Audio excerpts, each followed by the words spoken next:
Beralih ke Jawa Barat, seorang pasien kanker kulit di sebuah rumah sakit Bandung diduga meninggal dunia karena kelalaian petugas medis. Kabar ini pun menjadi viral setelah rekaman video terkait kasus ini beredar luas di media sosial.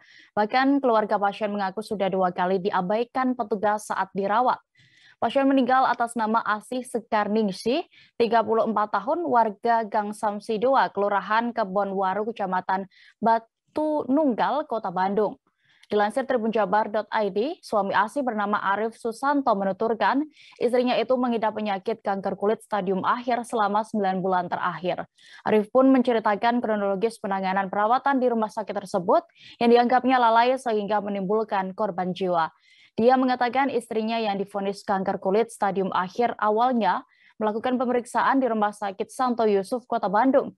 Namun karena satu dan lain hal, pasien kemudian dirujuk ke rumah sakit yang bersangkutan.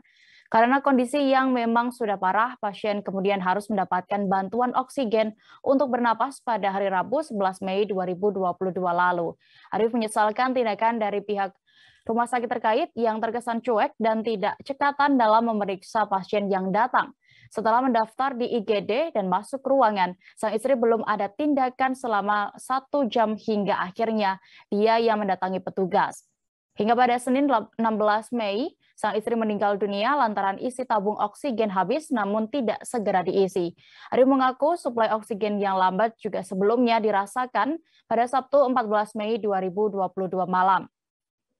Hingga saat ini pun Arif dan keluarga masih menunggu pihak rumah sakit untuk menunjukkan iktikat baiknya dengan meminta maaf kepada dirinya. Terima kasih sudah nonton. Jangan lupa like, subscribe, dan share ya.